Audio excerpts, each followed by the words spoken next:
Muy bien, vamos a ir ahora a lo que nos convoca en este tiempo de reflexionar en la Escritura. Si yo digo la palabra fe, ¿qué se les viene a sus mentes?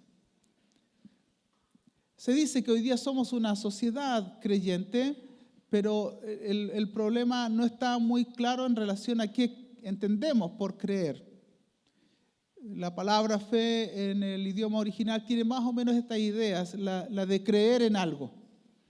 En este caso también creer en alguien, podríamos decir. De confiar en algo, confiar en alguien al mismo tiempo. Y también tiene la connotación de fidelidad. Yo confío y soy fiel a una convicción, a un hecho particular, a una propuesta particular. Nos mantenemos fieles en ese sentido. Por ejemplo, ustedes y yo tienen fe y fidelidad al compromiso del proyecto de Dios a través de esta comunidad. Nos mantenemos unidos, trabajando, esforzando, porque esa es parte de la confianza recíproca que tenemos en el trabajo comunitario. Ahora, el problema radica entonces no es tanto si tenemos o no tenemos fe. La pregunta es, ¿en qué tenemos fe?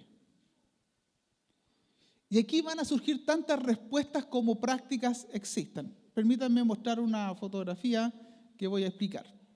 Ese no soy yo, entre paréntesis, para que no imaginen algo contrario a lo que es. Esta persona está haciendo un ejercicio muy particular que se da en muchas canchas de Chile y del mundo. Si ustedes observan bien esa imagen, se dan cuenta que ahí no está toda la figura, pero él está haciendo con su mano un símbolo que está terminando lo que es una costumbre de hacer la imagen de la cruz, cuando alguien entra a jugar, evocando supuestamente que si Dios está con él, que no le pase nada malo, que ojalá pueda hacer algún gol y qué sé yo. Pero fíjense en otro detalle. ¿Con qué pie está ingresando a la cancha? Con el derecho. ¿Por qué? Porque el izquierdo es entrar con el pie izquierdo es mala suerte. ¿Se fijan? ¿En qué tenemos fe? Incluso uno podría decir, de acuerdo a tu fe, ¿a cuál de estas prácticas estás dispuesto a renunciar?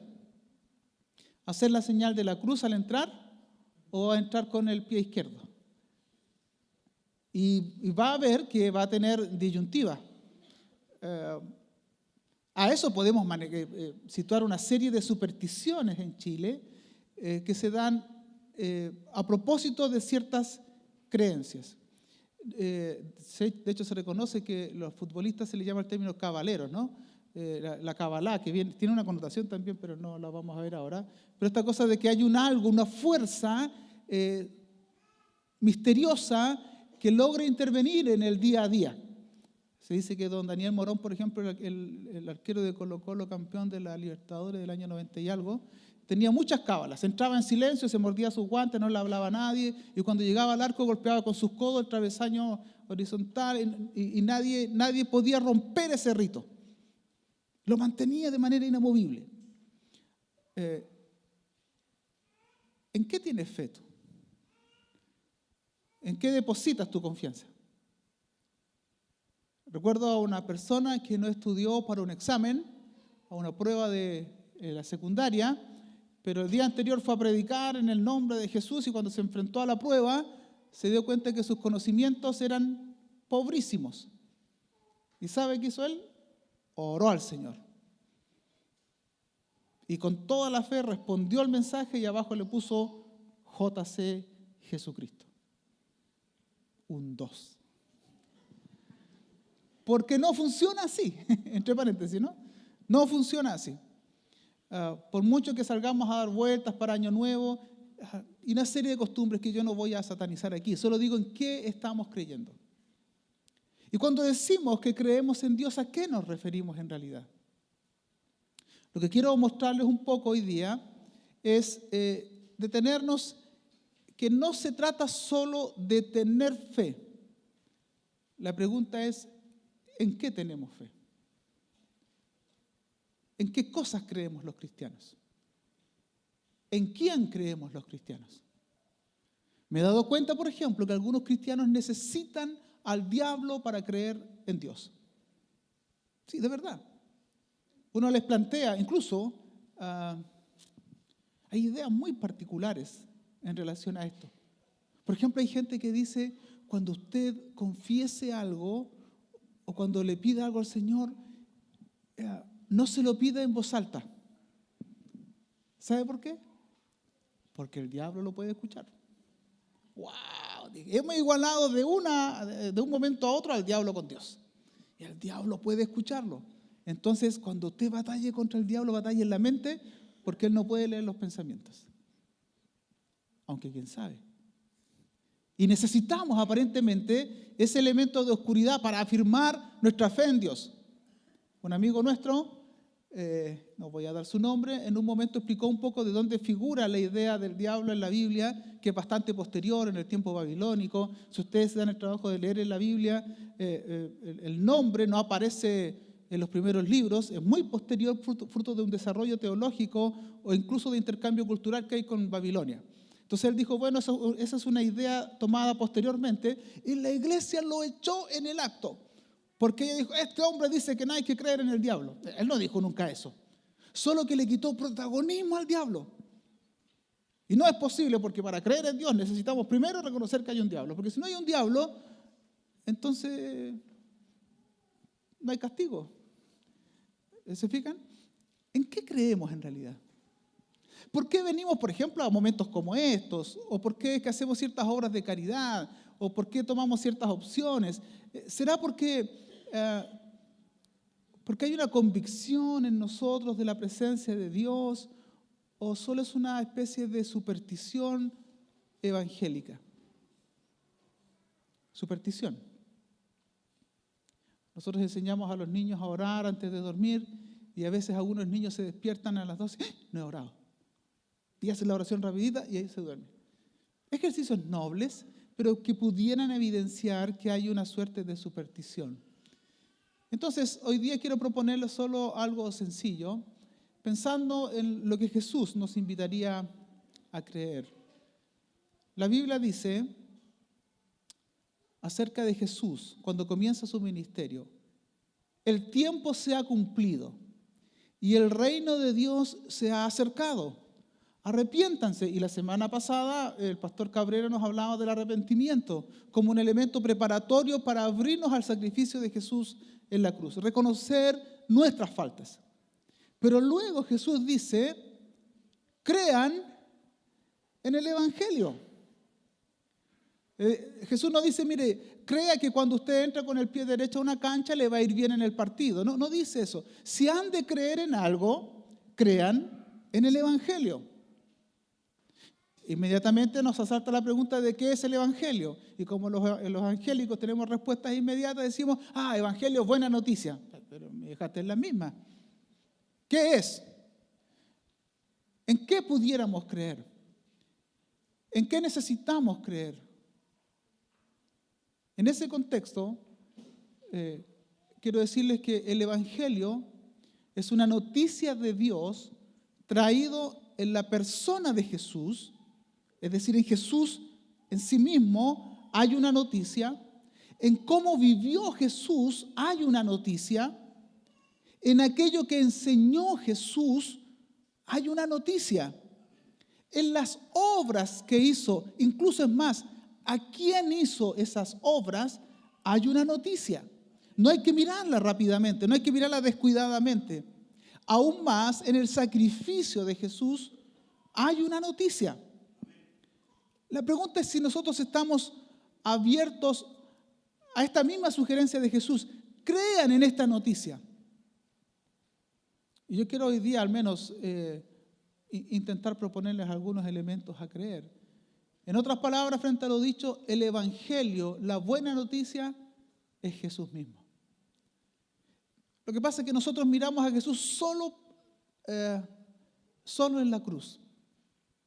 Y no lo miramos en toda su vida. ¿Por qué, por ejemplo, resucita el hijo de una viuda en una aldea miserable que casi nadie conocía llamada Naín? El hijo de la viuda de Naín, el hijo único. ¿Por qué resucita ese joven? ¿Por qué convierte el agua en vino? ¿Qué quiere decir Jesús en eso? ¿Qué qué de buena noticia hay en esos símbolos que los escritores del Nuevo Testamento los construyen a partir de un recuerdo que tienen de Jesús para hablarnos de una buena noticia? ¿Qué hay en Jesús? ¿Cuál es la noticia?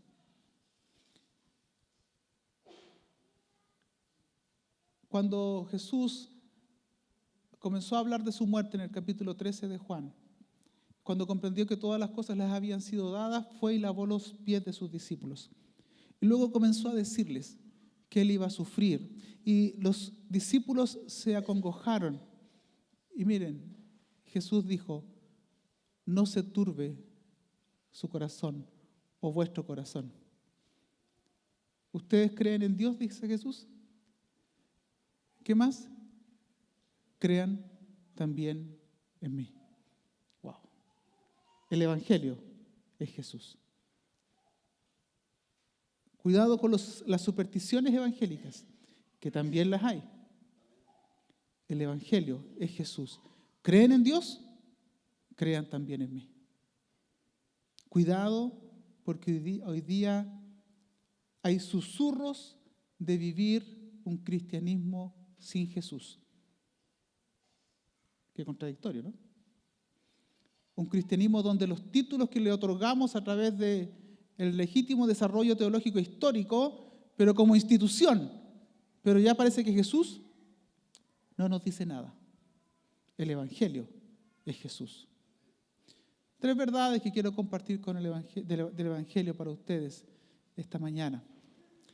Primero, comprender que el Evangelio es una noticia revolucionaria. La idea de Dios es una idea que nos supera. No quiero ponerme latero hoy día, pero vamos a suponer que en el espacio en que yo me estoy moviendo, que le llamamos altar o escenario, como quieran, ese va a ser el espacio donde usted y yo nos movemos. A eso se le llama aquello que está limitado entre el tiempo y el espacio. En palabras un poco técnicas se llama lo inmanente. Ahí nos movemos nosotros. Pero entre tanto vivimos en lo inmanente, no tenemos forma de entrar a lo divino, eterno, que sería lo trascendente. Aquello que va más allá de lo que nosotros podemos comprender. No hay forma alguna. Pero las religiones, el ser humano a través de la historia ha intuido que hay algo más. Al principio decían, ¿cómo es que a veces llueve y a veces no llueve? ¿Por qué es que a veces el sol nos acalora mucho, pero ahora que hay en otoño el mismo sol parece que no es lo mismo? Y comenzó a hacerse preguntas. Y una de las preguntas que no ha podido responder es ¿qué pasa después de la muerte? ¿Qué sucede con las personas? ¿A dónde se van aquellos amigos que estuvieron aquí y que de alguna manera viven en nuestras mentes? ¿Qué pasa con la muerte? Preguntas legítimas. Pero ¿cuál es el aporte del cristianismo?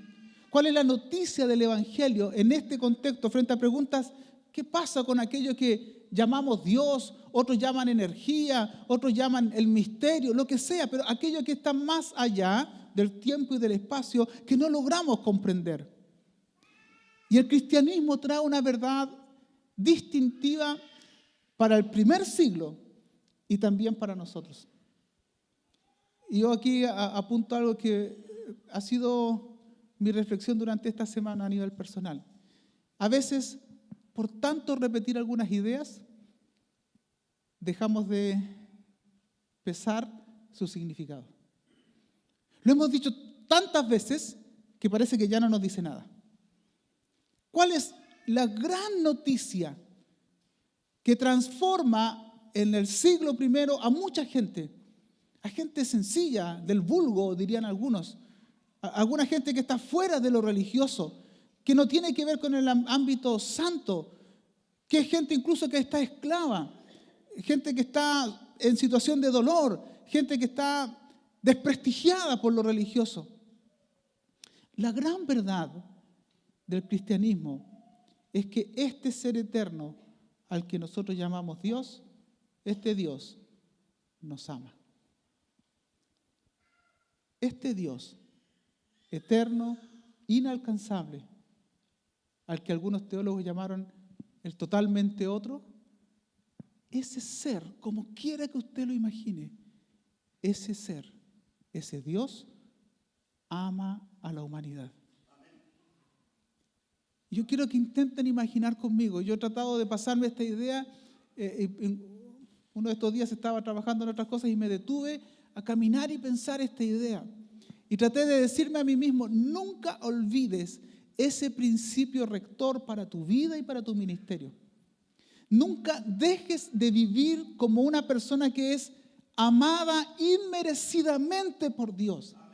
Y nunca reduzcas el evangelio a un grupo de doctrinas teóricas un tanto rebuscadas, sino anuncia por sobre todas las cosas, con tu vida, con tu gesto, con tu amabilidad, con tu sonrisa, dile a la gente que hay alguien que le ama, como quiera que imagina lo divino.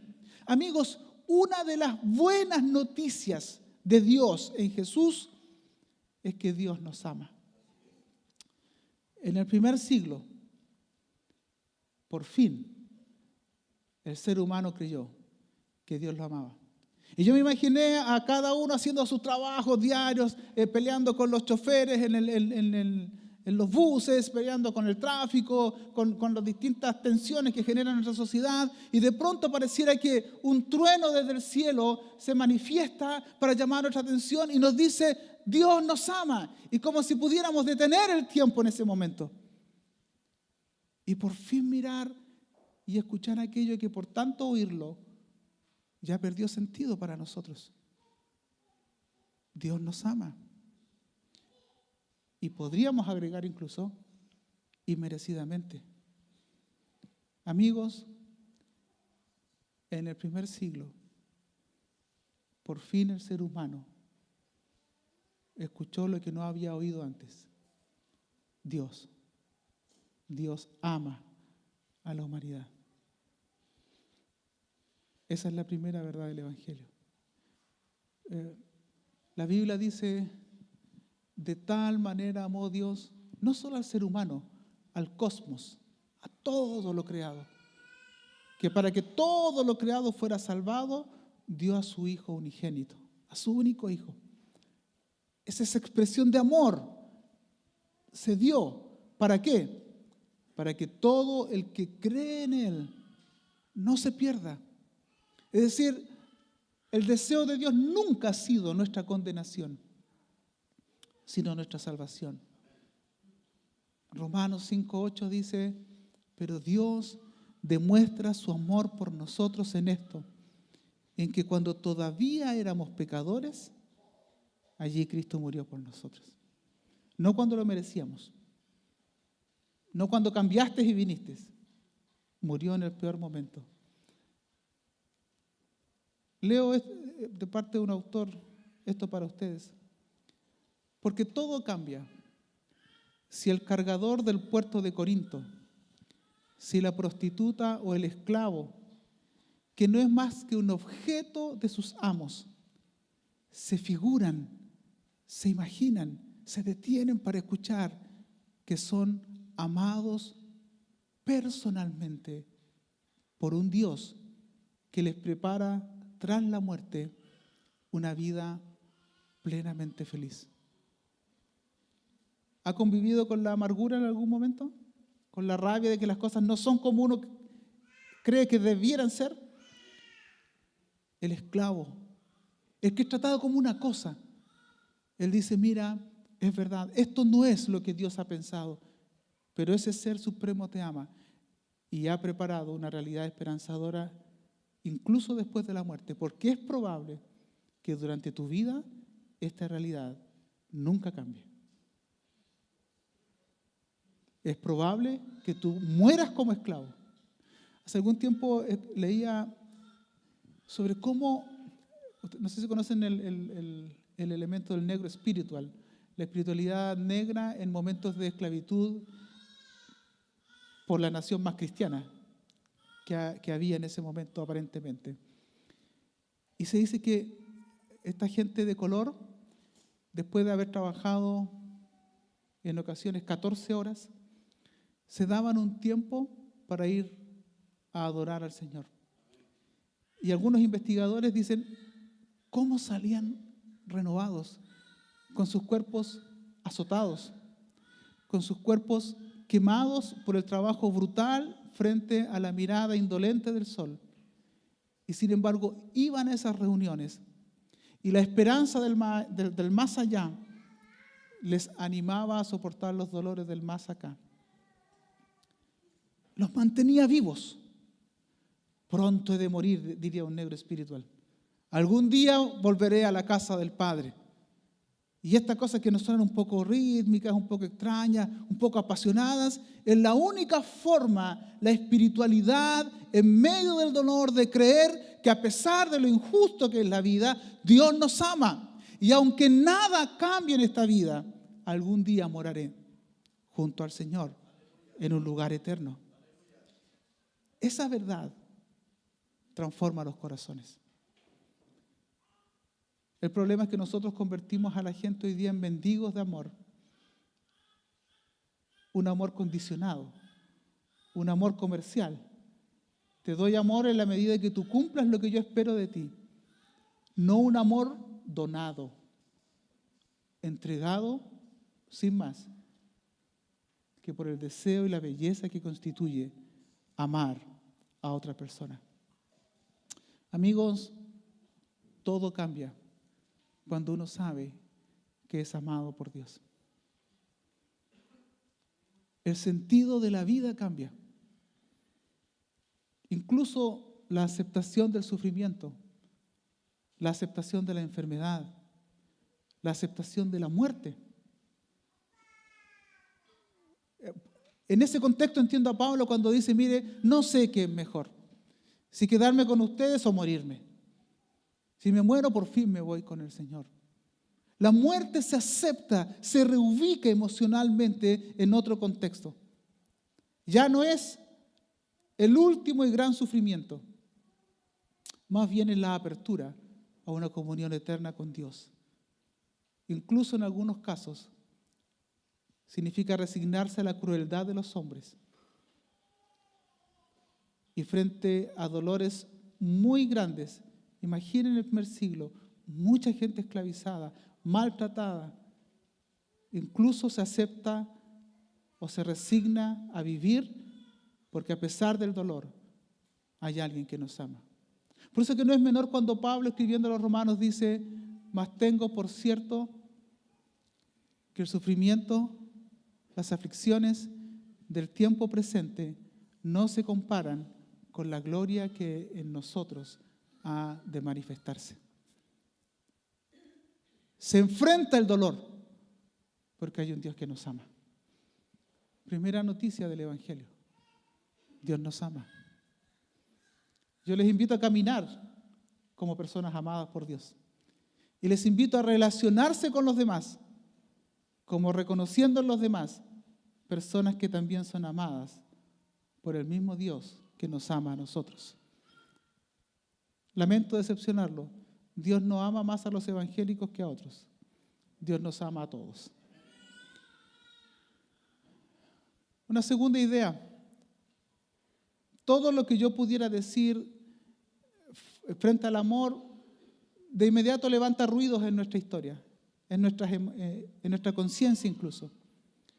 Porque si hay algo que se opone en nuestra mente a la idea del amor de Dios, es que pensamos y sabemos que no somos merecedores de tal amor.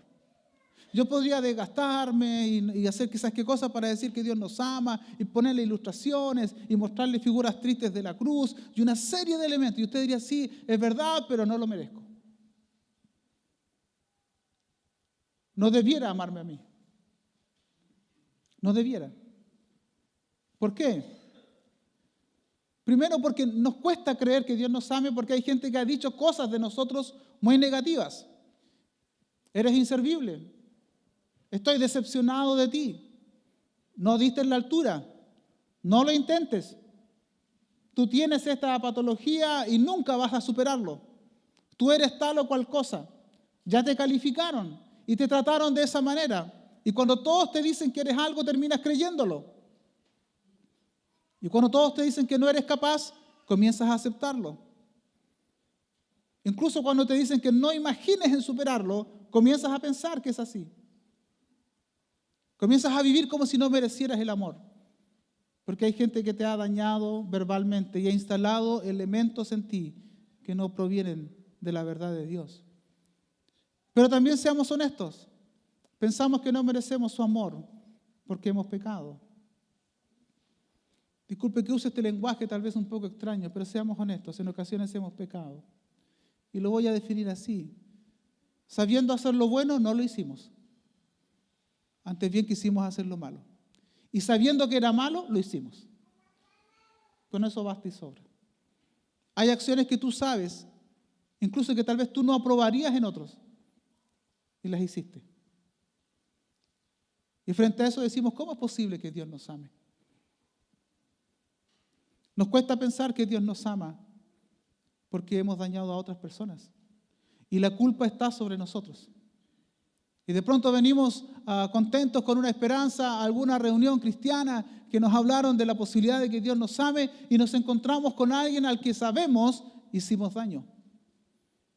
Que abusamos de sus afectos, que abusamos de sus recursos, que abusamos de su confianza o que sencillamente no queríamos y le provocamos daño. ¿Cómo funcionar frente a eso? La culpa.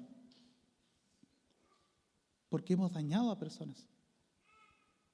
Y no solo eso, el rencor y el odio que sentimos por el daño que otros nos han provocado. Queremos experimentar el amor de Dios, pero nuestro corazón está apretado porque nos dañaron, porque fueron injustos con nosotros, porque nos abandonaron, porque debiendo estar, no quisieron estar, porque tomaron de nosotros aquello que no debían tomar, porque abusaron de nuestra confianza. La Escritura dice, mis queridos hijos, Juan, el viejo Juan escribiendo, les escribo estas cosas para que no pequen. Pero si alguno peca, tenemos ante el Padre a un intercesor, a Jesucristo el justo.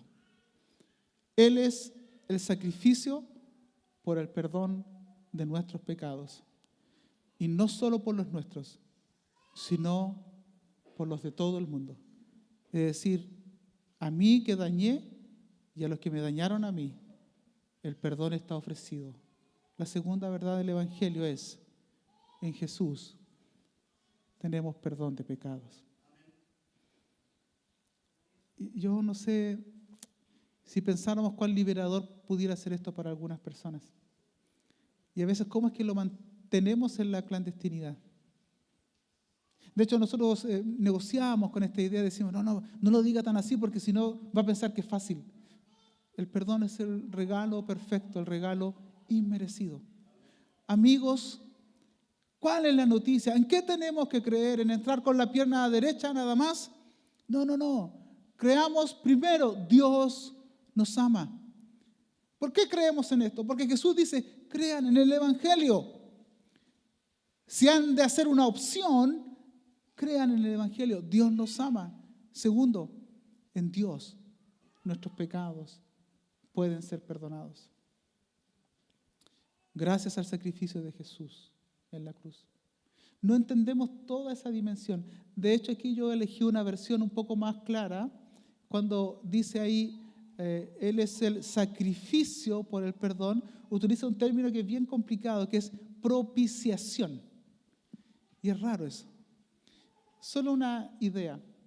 En la religión judía, ellos hablaban del arca del pacto, donde estaba hecha de un material muy, muy fino, y en el arca del pacto se guardaban algunos símbolos de la manifestación de Dios a través de la historia. Se guardaba maná, decían algunos dicen que también se guardaba parte de las tablas de la ley, y otros dicen que también se guardaba la vara de Aarón. Y en esa arca del pacto habían dos seres angelicales llamados querubines, con sus dos alas, y los dos miraban el centro de la tapa del arca. Esa tapa del arca se llamaba propiciatorio. Y era muy particular porque en la religión judía el sacerdote sacrificaba un animal, algo que para nosotros es muy complejo pensarlo, no me imagino yo sacrificando un animal delante de ustedes, pero en su religión se sacrificaba un animal, se tomaba un poco de sangre como si el cura tomara el elemento con el que pulsa el agua bendita y se rociaba parte de aquella en la tapa del arca, y ese era un acto de propiciación. Y la idea era esta: nos hemos portado tan mal que merecemos nuestro castigo, pero el castigo de Dios viene sobre ese animal inocente, que nada tiene que ver con nuestros pecados, porque los pecados los cometimos nosotros, y en esa persona, en esa sangre, sobre el propiciatorio, nuestros pecados eran perdonados. Cuando el autor de este escrito dice, Él es el sacrificio, es como decir que la sangre de Jesús fue puesta en algún lugar particular para que el castigo que merecíamos nosotros recayera en Jesús. Amigos, la cruz no es solo para que te vaya bien en la prueba. No. La cruz es para recordar que tanto nos amó Dios, que al ver el sacrificio de Jesús, en su sangre, Él encontró el precio para que nuestros pecados fueran perdonados. ¿Sabes? No creo que sea sabio de nuestra parte pasar de hoy día o pasar del próximo fin de semana, si quieren, con sentimientos de culpa. En Jesucristo la noticia es, hay perdón para nuestros pecados.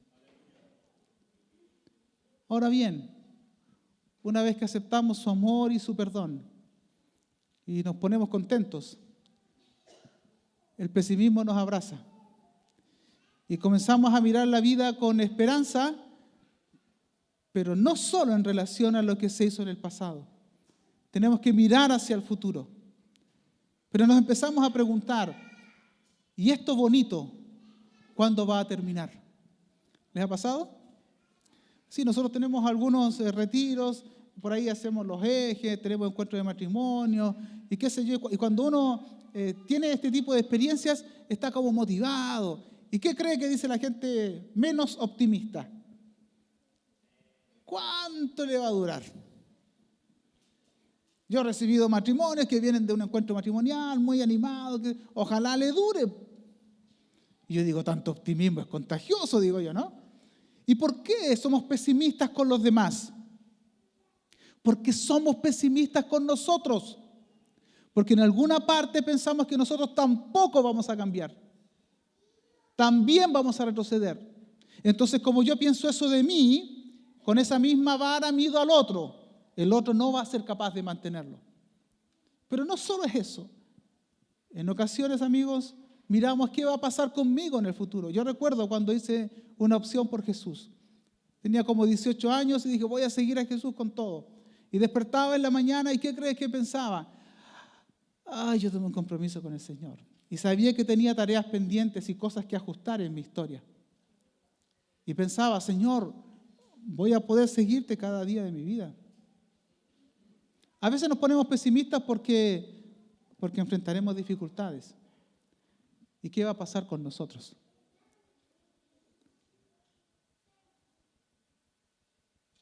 Amigos, el dolor golpeará nuestras historias. Va a pasar. ¿Y qué pasará con nuestra fe? ¿De qué nos sirve que Dios nos haya amado y perdonado? Amigos, algunos nos van a decepcionar, algunos nos van a abandonar. ¿Y qué nos dice el Evangelio? ¿El perdón es solo del pasado? ¿Qué va a suceder en los momentos oscuros cuando la tormenta azote en nuestras historias? La Biblia dice, Mateo 28, y les aseguro que estaré con ustedes, en sus apuntes pueden subrayar ahí, estaré con ustedes cuando se porten bien, estaré con ustedes cuando vengan a las reuniones dominicales, estaré con ustedes cuando ofrenden generosamente, estaré con ustedes siempre. ¿Hasta cuándo? Hasta el fin del mundo. Hasta siempre. Sin límites. Yo estaré. Y uno dice, pero sabe, Señor, En el futuro es probable que yo te vaya a fallar. Pablo diría con valentía, amigos, les advierto, ninguna cosa nos podrá alejar del amor de Dios en Cristo Jesús, Señor nuestro. Nada que tú hagas y que yo haga me alejará de su amor. Porque su amor nunca ha estado condicionado a cómo yo me porte. Dios me ama porque Él es amor. Y porque en Jesucristo yo puedo encontrar perdón a mis pecados. Juan nos recuerda las palabras de Jesús. Esto es muy hermoso. Y yo le pediré al Padre, dice Jesús, y Él les dará otro consolador, hablando del Espíritu Santo. ¿Para qué? Para que los acompañe siempre. El Espíritu de verdad a quien el mundo no puede aceptar porque no lo ve ni lo conoce, pero ustedes sí lo conocen, porque vive con ustedes, y subrayen, y estará en ustedes. Es decir, no solo estará con nosotros, sino estará en nosotros. Vendrá a ser morada en nosotros. Es decir, esto no es casa de Dios necesariamente, pero yo sí soy casa de Dios. Yo sí soy habitación de Dios. Y dice una expresión muy hermosa, no los voy a dejar huérfanos. Volveré a ustedes. Tercera verdad, en Jesús Dios habita en nosotros. Y agregue, siempre. Crean en el Evangelio. ¿Qué cosas? Dios nos ama, porque Él es amor. En Cristo hay posibilidad de perdón de pecados. Y tercero, en Jesús, Dios habita en nosotros siempre. Yo no sé cuál de estas tres cosas se hacen más necesarias en este momento de tu historia. Yo le he pedido al Señor que nunca olvide todo lo que Él me ha amado. Y agradezco que Dios no me amó desde que yo decidí creer en Él. Me amaba de antes. Solo que yo, como andaba aturdido por la vida, no me daba cuenta de su amor.